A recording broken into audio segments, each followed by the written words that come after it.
आप देख रहे हैं सौगंध टीवी, सौगंध वतन की। आज 90 दिन हो गए मणिपुर को जलते हुए। ना कुछ प्रधानमंत्री बोलने के लिए हैं और ना ही और कोई उनके पार्टी के कोई और लोग कोई बोलने के लिए। बहाने बनाने से जो ना देश नहीं चलता है। नमस्कार, आप देख रहे हैं सौगंध टीवी। मैं हूं आपके साथ राधिका शर्मा।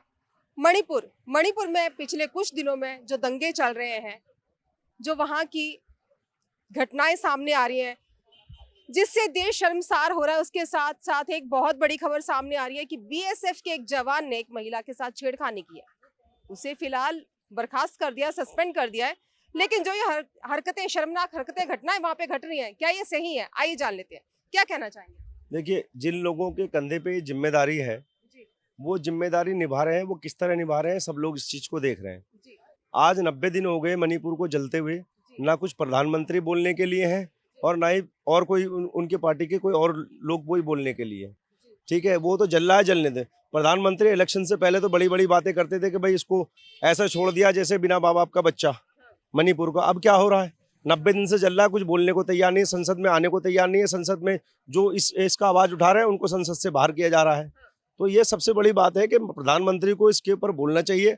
10 मिनट या 10 सेकंड बोलने से कुछ नहीं होता है, इस पर कुछ एक्शन लेना चाहिए।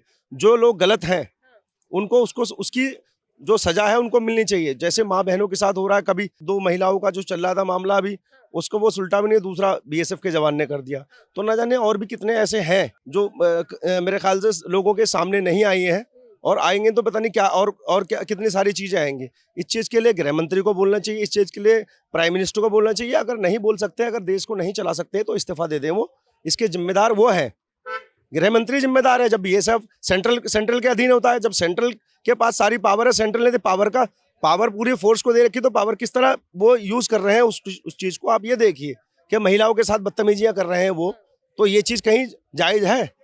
देश हमारा कहते हैं जवान सरहदों पे है तो हम चैन की नींद सोते हैं, लेकिन अगर जवान इस तरह की हरकतें करते हैं तो कैसा लगता है, कितने सुरक्षित है? जिन महिलाओं के साथ जो अभद्र हुआ है अभी कुछ दिनों पहले, जो हमें लोगों को घुमाया गया, उनके मुझे पता चली थी कि उनके जो हस्बैंड है वो फौज में थे वो। तो अब ये जब ऐसे लोगों के साथ इस तरह हो सकता है तो लोगों का मनोबल टूटता है फौज में जाने से, कि मेरा घर अगर सुरक्षित नहीं है तो देश को सुरक्षित रख के क्या करता है। जब अंदरूनी लड़ाई खत्म नहीं हो रही है तो बाहर पहरा दे के क्या पर, जब अंदर क्रिमिनल बसे हुए हैं तो बाहर विदेश से जो लोग आ रहे हैं, जो दूसरे कंट्री से घुस के आ रहे हैं, तो उनको रोकने का कोई मतलब ही नहीं है, क्योंकि अंदर उससे ज्यादा खतरनाक माहौल चल रहा है। तो ये तो जब से इनके शासन में आए हुए हैं, जब बैठे हुए हैं 2014 से लेके अभी तक, न जाने कितने ऐसे हादसे हुए। अगर उनसे कोई सवाल करो तो वो राजस्थान दिखाते हैं, उनसे कोई सवाल करो तो और दूसरे स्टेटों में, जो अदर स्टेट में जिनके दूसरे सरकारों की गवर्नमेंट है, उनके ऊपर दिखाते हैं। तो ये चीजें ऐसे बहाने बनाने से जो ना देश नहीं चलता है। देश जो पुख्ता कदम, ठोस जो है कानूनी कार्रवाई ऐसे लोगों के लिए करने चाहिए। प्रधानमंत्री को ये चीज सोचना चाहिए कि हमारा देश किस राह में जा रहा है। अभी जो है मणिपुर में इंटरनेट जो सेवा है वो बहाल की जा रही है, तो क्या लगता है किस तरह के जो किस्से हैं, कितने और किस्से सामने आ सकते हैं? क्या इतना हुआ होगा? अभी आप ये देखिए कि वहाँ के मुख्यमंत्री है, उन्होंने कहा न जाने कितने ऐसे मामले हैं जो अभी लोगों के सामने नहीं आए। जब उन्हीं के सिपह सालार का इस तरह के बयान दे रहे हैं, जो वहाँ के जो मुखिया हैं वो बयान दे रहे हैं, तो आप इस चीज को समझ सकते हो कि देश के जो हमारे जो राज्य हैं वो किस व्यवस्था में, जो मणिपुर है वो कहाँ जा रहा है। इस चीज का अंदाजा आप लगाइए। जिस तरह से हमारे जवान बॉर्डर पे तैनात होते हैं, क्या बीएसएफ के जवान का एक किस्सा सुन के लगता है कि हम सुरक्षित हाथों में हैं? देखिए, हम सब लोगों को नहीं कह सकते।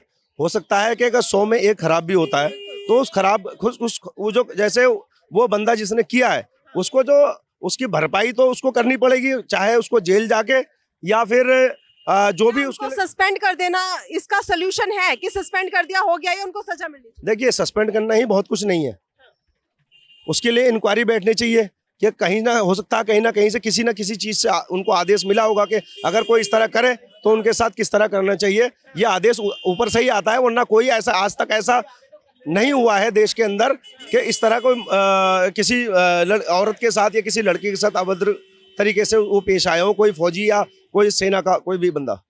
मैं समझता हूँ ये पीछे से ही ऑर्डर है। पीछे से ऑर्डर आया तो किया गया है? हाँ जी, बिल्कुल मैडम। क्या ऐसा भी हो सकता है कि पीछे से ऑर्डर दे रहे हैं अपनी ही जनता को अपने ही देश की जो स्त्रियां हैं उनको परेशान करने के लिए?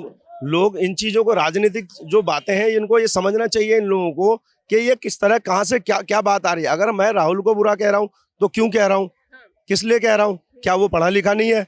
या हमारे देश में और भी प्रधानमंत्री रह चुके हैं या होम मिनिस्टर रह चुके हैं, क्या वो पढ़े लिखे नहीं है?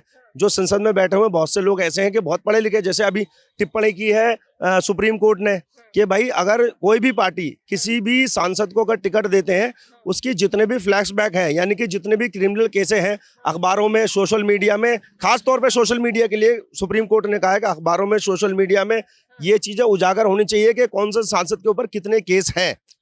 तो ये टिप्पणी मैंने नहीं की है, सुप्रीम कोर्ट ने की है। तो इस चीज को, अब इसी चीज को समझिए कि आज के डेट में अगर जितने भी सांसद बैठे हुए हैं, कितने ही ना जाने कितने केस हैं। जैसे आप समझ रहे हैं कि महिलाओं के साथ क्या हुआ, जो हमारे खिलाड़ियों के साथ, अब वो बंदा मौज ले रहा है। एक शराब घोटाले में हमारे उप मुख्यमंत्री फंसे थे, अभी तक उनकी जमानत नहीं ना होने दे रहे। तो ये चीज समझ लीजिए कि भाई दोहरी राजनीति यहाँ चल रही है। कुछ भी हो सकता है हमारे देश में, सेनाओं को लेके या हमारे पुलिस को लेके या कानून व्यवस्था को लेके, आदेश तो ऊपर से ही आता है। जिस तरह से मणिपुर की घटनाएं हो रही हैं, क्या लगता है देश की जो स्त्रियां, जो महिलाएं कितनी सुरक्षित है? मैडम इन चीजों से लग नहीं रहा है कि सुरक्षित है महिलाएं। कहीं जैसे महिलाएं दिल्ली में भी बाहर निकलती हैं या मेट्रो सिटीज में भी, बड़े बड़े शहरों में बाहर निकलती हैं, वहां पे भी महिलाएं रात को 1-1, 2-2 बजे तक अपना घर काम करके घर लौटती हैं। तो क्या लगता है वो सुरक्षित है? भाई इन चीजों को देखते हुए तो मैं नहीं मानता हूँ कि सुरक्षित है। कहीं दिल्ली के अंदर भी कितने मामले हुए हैं। यहाँ पुलिस प्रशासन जो है सेंट्रल गवर्नमेंट के अधीन आता है। जब यहाँ मामले हुए, वहाँ भी मामले हुए, तो सेंट्रल गवर्नमेंट को समझना चाहिए कि हमारे हाथ में जहाँ जो चीज़ है और वहीं वही चीज़ हो रही है, उसी कानून व्यवस्था के तहत हो रही है। तो जाहिर सी बात है कुछ ना कुछ खामियां हैं, कुछ ना कुछ कमियां हैं, या हम गलत हैं, हम सही तरीके से देश को नहीं चला पा रहे, तो उनको इस्तीफा दे देना चाहिए गृह मंत्री को इस्तीफा दे देना चाहिए। जिस तरह से बीएसएफ के जवान का ये किस्सा सामने आया है, जो उन्होंने अभद्र व्यवहार किया एक महिला के साथ, उससे क्या लगता है, क्या ये देश सुरक्षित है? इस देश की जो स्त्रियां हैं, जो महिलाएं हैं, क्या वो सुरक्षित हैं? इस तरह की और खबरों के साथ जुड़े रहिए हमारे साथ, देखते रहिए सौगंध टीवी। कैमरामैन सौरभ के साथ राधिका शर्मा, धन्यवाद। आप देख रहे हैं सौगंध टीवी, सौगंध वतन की।